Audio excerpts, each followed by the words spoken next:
Welcome to the DeFinity Market Strategy. I'm Paul Rodriguez of ThinkTrading.com, and I'm here with Manu Choudhary, who's the CEO of DMA Link and the co-founder of DeFinity. How are you, Manu? Hey, Paul, how are you doing? I'm doing great, thank you. And what's going on in the world of crypto?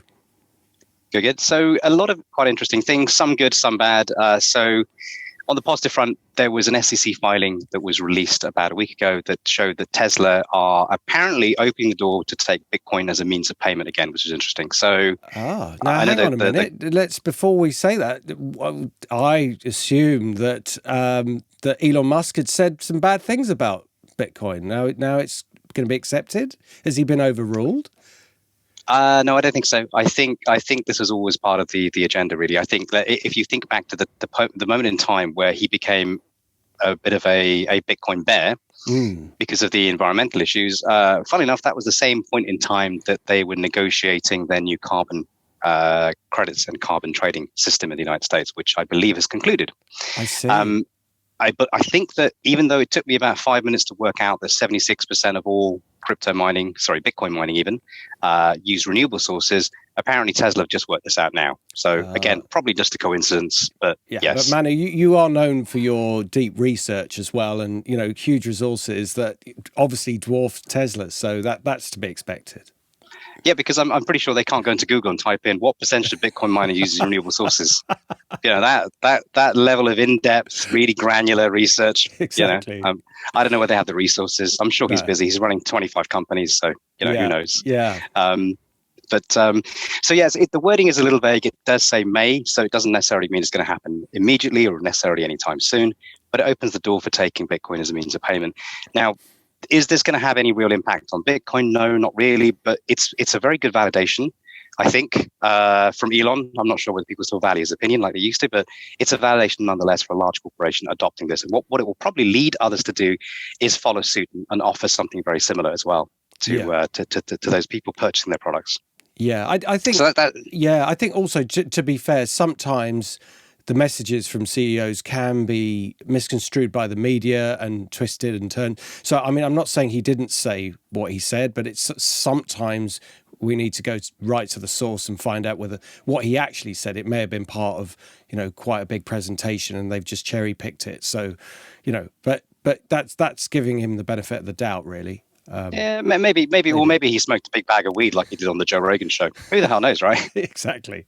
I'm not sure.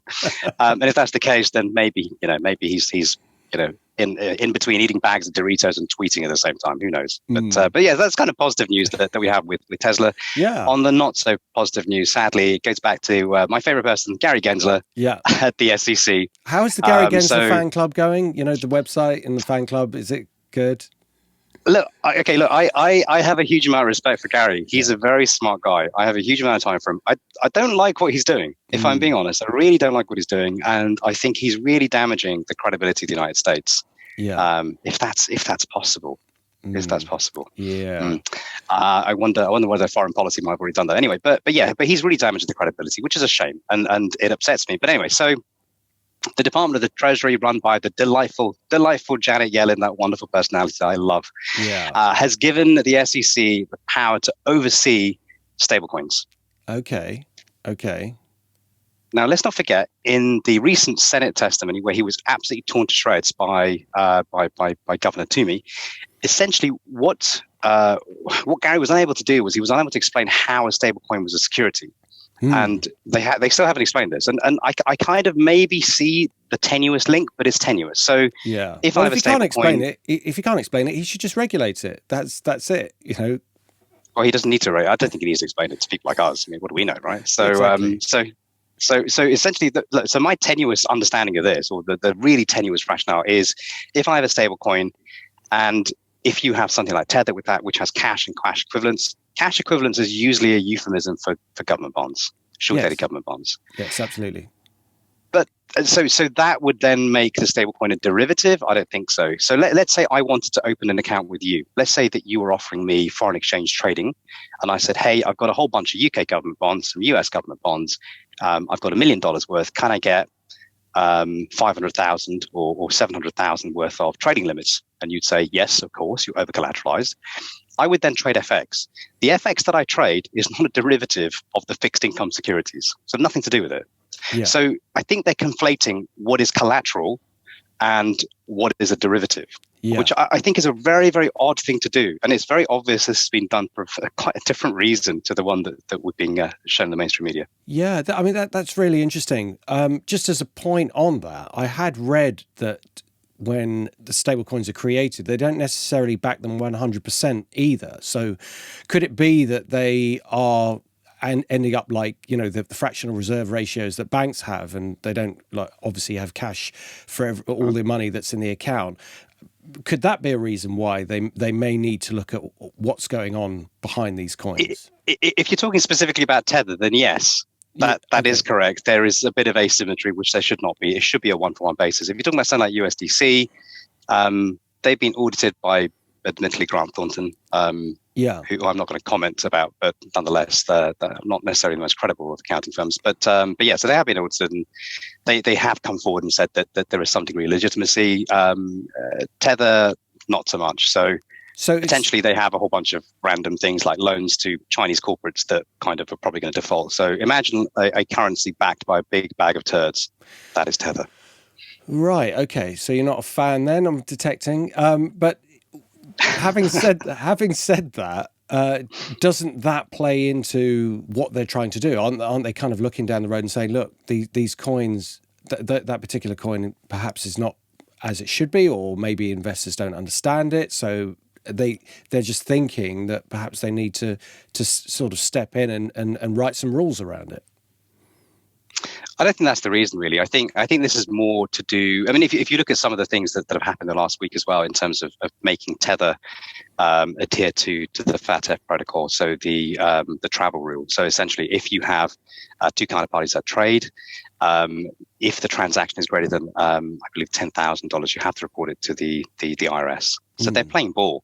So it's not like Tether aren't doing what they're told. So I think the reason for this is slightly different. Okay. I think it's more about the fact that they want to restrict who can issue these stable coins. And ultimately, if you look at what's happening in the world of custody, a lot of these non-bank custodians are being given a very hard time, I suspect, because the banks have realized, and it's about time, that actually crypto is a huge market that they're missing a trick on. So I think what we're going to see is a bit of a transition towards banks being the only people able to custody digital assets, in the same way that only banks can really custody cash, or cash equivalents. So I think that's the real driver of this, and that's the purpose of this, to ensure that they play ball with this framework. Now, of course, look, from my perspective, my favorite stablecoin isn't USDT or USDC. My favorite stablecoin is UST. UST. Now, could you explain the difference? Sorry, you were about to. Yeah. Yeah, sure. So essentially, if you look at USDT or USDC, they are backed by cash or cash equivalents. In the case of USDT, apparently, I'm not sure, but let's pretend they are. In the case of UST, it's essentially algorithmic. So there is an algorithm that basically mints and burns those tokens in order to create a consistent price.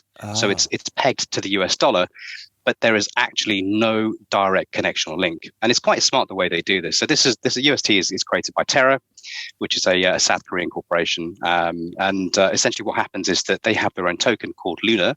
And effectively what they do is, if, for instance, the price of UST falls below parity, so below 1, in terms of the US dollar, they incentivize those that hold Luna to basically essentially burn the Luna, convert it into UST, and basically push the price back up again, essentially. Right. And vice versa. When the price of UST goes too high, they incentivize people to burn the UST for Luna. Yeah. It's a very smart system. I really like how they do it. And they've got to be probably one of my favorite stablecoins. Not exactly the easiest thing in the world to access right now. Not really on very many exchanges, but nonetheless, it is definitely one of my favorites. So interesting. Yeah, it's good to know the subtle, or if not so subtle, differences between them. So was there any other news that caught your eye? Yeah, there was. I heard Boris's speech at the climate change. What was it? Was it called? It's called COP 26. Yeah. So COP 26. I missed COP 1 to 25, but anyway, I'm sure they were good. So this is Boris Johnson, the UK Prime Minister, just for foreign viewers. Sorry, yes, absolutely. So I listened to about 5 minutes. I had to turn it off because I didn't really understand what he was talking about. He was saying that we must fight. He does, to be fair. Yeah, I mean, he's just a puppet, let's be honest. So I'm sure there's someone with his hand up his backside telling him what to say. But here's the thing. What he said was a little bit nonsensical because he was talking about the war on carbon, the more, moving towards net zero. And what's really interesting about this is that he said that we need to act to reduce the use of cash. That was the one thing I was confused by, because I'm not 100% sure I understand what cash has got to do with anything in this particular process. Maybe the amount of energy that it uses when you've got change in your pocket, perhaps. Yes, maybe that probably is what it is. Maybe he's just constantly jangling in carry, saying, "Boris, making too much noise. Let's ban cash." Yeah, you're causing carbon emissions. It's like with all your change, you've got to get rid of it. I think there's probably about 625 people causing a lot of carbon emissions in the House Commons. But now what's ironic about this? What's ironic about this is about 10 days earlier, Boris and pretty much everyone in the Conservative Party, bar about 22 MPs, voted against an amendment to the Environment Act, which would stop water companies dumping raw sewage in the rivers and oceans. So I think, wait a second, you're here trying to save the world, save the universe from carbon, but you're dumping raw sewage, and you're okay with that. So I think it's a bit of a farce, and I find it quite telling. And again, look, I try to avoid watching the mainstream media because, unfortunately, it gives you some very misguided views of what's really going on. Yeah. And in fact, sorry, coming back to that, so I need to make an apology. So about 2 weeks ago, I raised a couple of questions around the Federal Reserve, some of their regional governors, and some of the trading they were doing last year in the middle of the Corona crisis. And whilst there was no evidence of wrongdoing, I actually had a look at the trades that Jerome Powell put on, and I've got to say he wasn't front running. So I was mistaken because I unfortunately probably listened to the mainstream media a bit too much. So what's the real agenda here? Well, I believe that Jerome Powell is up for re-election. I believe that this is part of a move to maybe oust him and put someone else in. God help us if it's Elizabeth Warren. We're all totally screwed if that happens. But I think that might be the real driver of this. Right, I see. Beware the mainstream media will fill your head with nonsense and lies. Yeah. Well, you know what they say about politicians. How do you know when they're lying? It's like their lips move. And that's such an old joke, but my goodness, how true is it? It's very true. Yeah. So, right, we'll go over to the markets. Is that okay? Sure. Yeah, great stuff. Right, so I'll just share my screen here with you and off we go. So this is a chart of the S&P. I'm just going to move this around, and a great example of when I was gearing up for this reversal, this head and shoulders reversal, it looked perfect, and then the market just said no, I'm just going to go into a new high, which is why sometimes you've got to be flexible. Nothing is 100%, and I'll always say that, and I think old hands in the markets know that, but probability based, it could have been 80% that it was going to go down, 20% that it's going to go up, and it hits the 20%. But the point is that you don't stay wrong. And when the market broke this high and then broke into a new high, that's always an important technical signal. Now, it may be a bit overbought here, but there's no, at the moment, technical signal to say that this has reversed. And what we've got here is it could turn into a potential massive head and shoulders pattern, but we can't invent price action. So we're waiting to see what this will actually be. Now, in terms of the actual individual stocks and the NASDAQ, see the NASDAQ is just burning up in a straight line, which you can't fight against. But I would also say that the VIX hasn't made a new low. So that is still a divergence that I'm keeping an eye on. But in terms of pure price action, the equity markets seem to be legging up. And even if they do need a correction, they're still breaking into new highs. And so we've got to respect that. So equity markets seem to be doing very well. European markets are finally following suit. You've got the DAX index right back at the previous high. So that looks like it's going to break up again. The FTSE, to be fair, always looked better than the other markets. And that's already broken into a new high. It's still off, well, recent high, I should say. It's still off its all-time high, so it's still got a bit of work to do there. So you can see relatively how far ahead the American markets are compared to the European. Even the SMI is burnt all the way back up to its previous high, but it's still not broken it yet. So the Swiss market is very interesting to me. So if this failed here and then started to come down, that would look like a massive reversal pattern, but we're not there yet. So we will be looking at that week to week, and we will cover it if it does turn into a reversal. Precious metals, very quickly, they're still in ranges, so I'm not going to say any more than we're in a holding pattern, waiting for a breakout. I think potentially we could get one good shakeout to the downside, and then the market goes back up again. Base metals have started to correct really aggressively, to the extent that we really do need to keep an eye on these. So we've got aluminium that I put in the weekly, I think last week, that's collapsed. Nickel is easing lower, but it's not quite so bearish, but that's going down. Lead is the same. It's a bit more sideways, could potentially go back up again. But if we look at iron ore, my goodness me, this has absolutely collapsed. So if there was a problem, or a signal that there was a problem in the Chinese area, this is it. So this is why I'm just like slightly flummoxed by the way China doesn't seem to matter to the Western markets. And of course that could well be the case, but I don't know how long that relationship is going to last. But all I can say is that it's not good for the Chinese market. I think new lows are, if not this year, into next year, will unfold. So I think we've got to be very careful there. When it comes to the US dollar, this again is this breakout pattern that we've been waiting for a long time, and the actual signal that it's going to potentially squeeze really hard and fast is if it breaks this 94.72 level that we've been talking about week to week.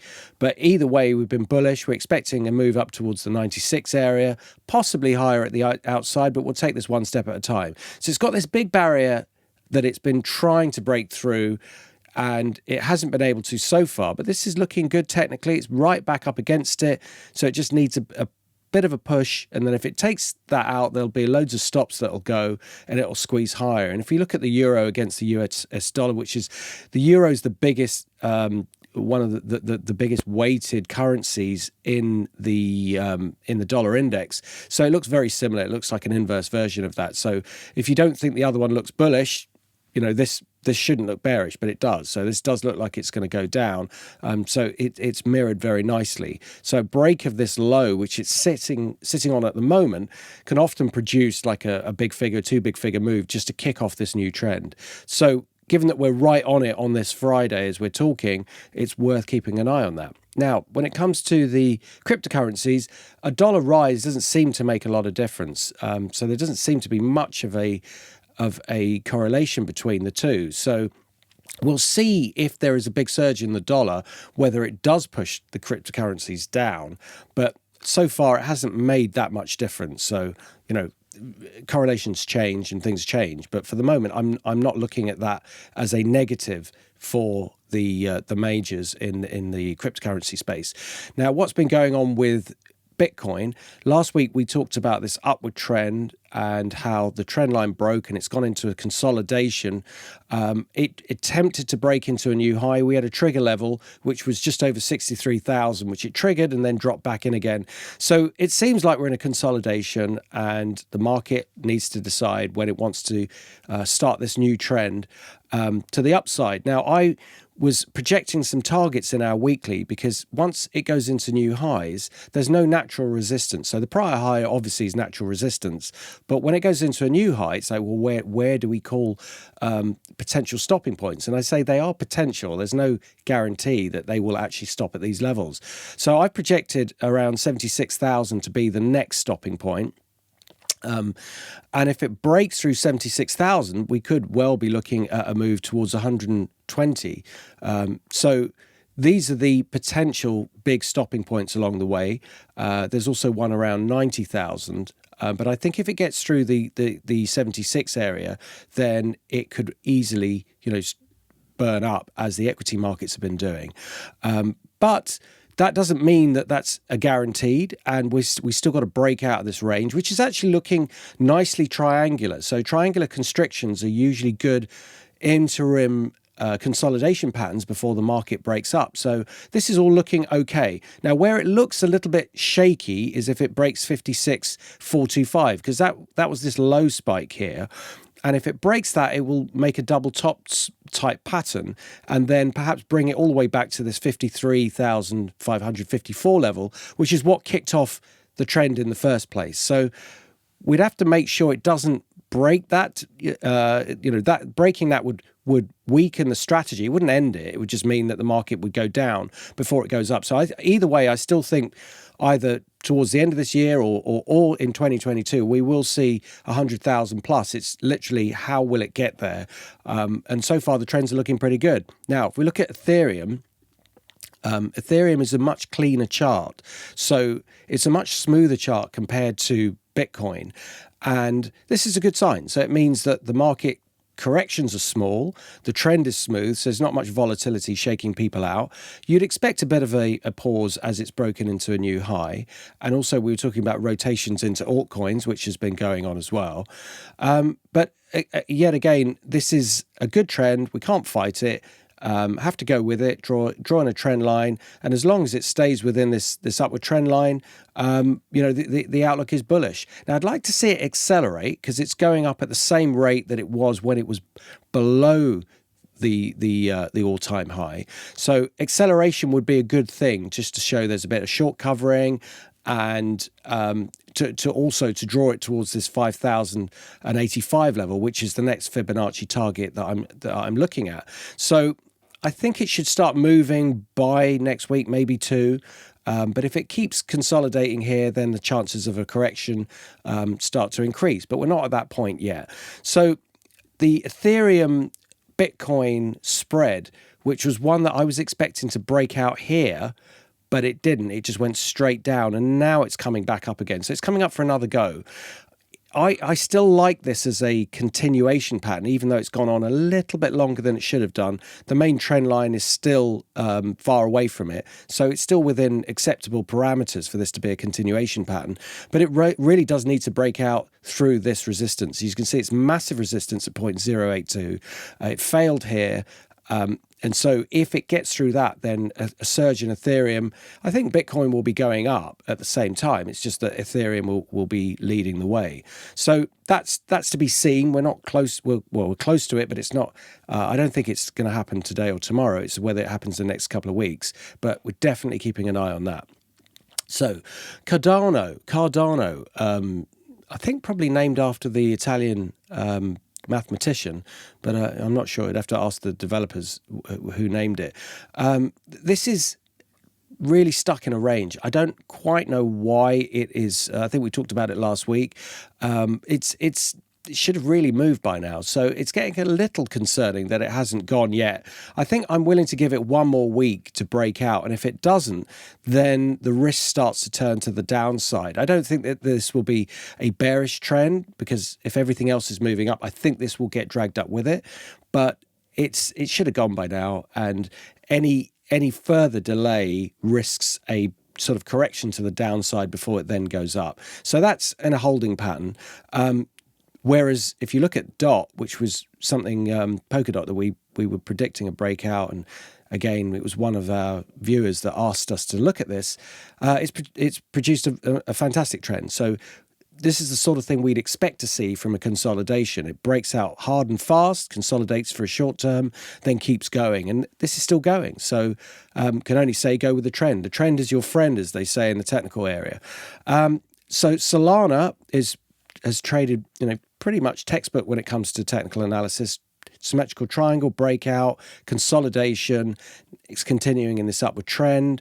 Potential for 360 for next year as broad targets. But this might be the fifth wave of an Elliott wave count. And all that means is that actually this could be the final wave before a much bigger correction. And that might mean that people start looking at other technologies. So you've got to be careful when a certain product in any market, not just crypto space, but in any market, becomes kind of flavor of the month and everybody's talking about it, and the kind of sentiment becomes a little too hot. That can suggest that people will rotate out. Now, we're not quite there yet. There's still a bit more to go. But if this gets too popular, then everyone who wants to have bought will have bought, and therefore the market will risk a correction. So contrary opinion theory may well come into effect. at some point.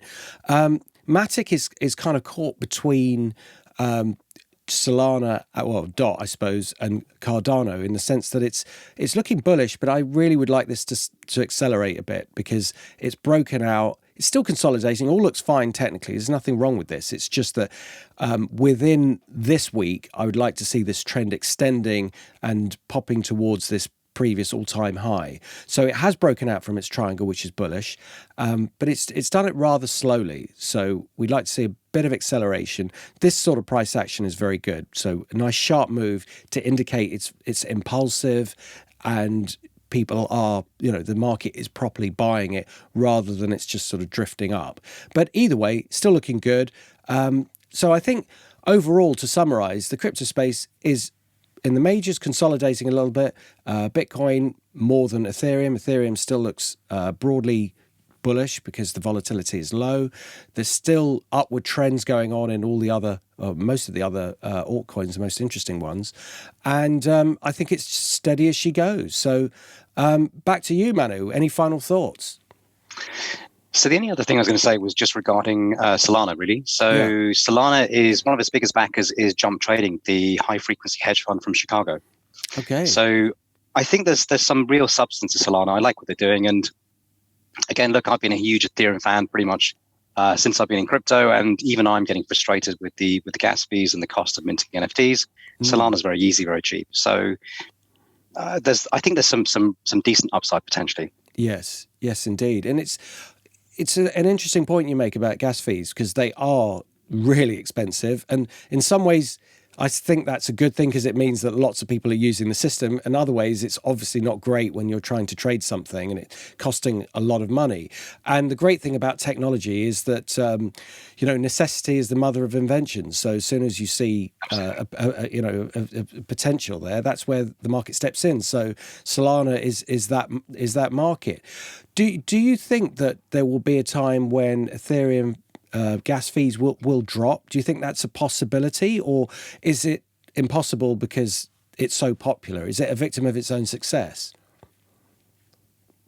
Look, I think they will eventually drop when certainly they move to Ethereum 2.0. But between now and then is a bit of a question mark. It's hard to say. I hope they do, but they haven't done. When do you think that will be? When's the Ethereum 2.0? That's a good question. So that's a very good point. It depends on quite a few factors, but I believe it is still sometime at beginning of Q1 of 2022 is when they're going to begin the process. Right. It's not going to complete for quite a while, so I think it's not going to complete till I think October 22. But yeah, so this is a long process. And the thing to be aware of is obviously if Ethereum 2.0 works really well, then what does that mean for all the layer 2 scaling solutions like Matic? Is, well, they're totally screwed because you don't need them anymore. Right. And of course, if Ethereum 2.0 doesn't work, then Matic is going to go to the moon because you do need them. So it's an interesting interplay with some of these layer 2 scaling solutions. Yes, indeed. And obviously, we're going to get your thoughts as we go along, as we get closer to the D-Day for that, I suppose. And that's really fascinating stuff, Manu. Thank you so much for your thoughts. And Sure. Thank you so much for listening, and we will catch you next week.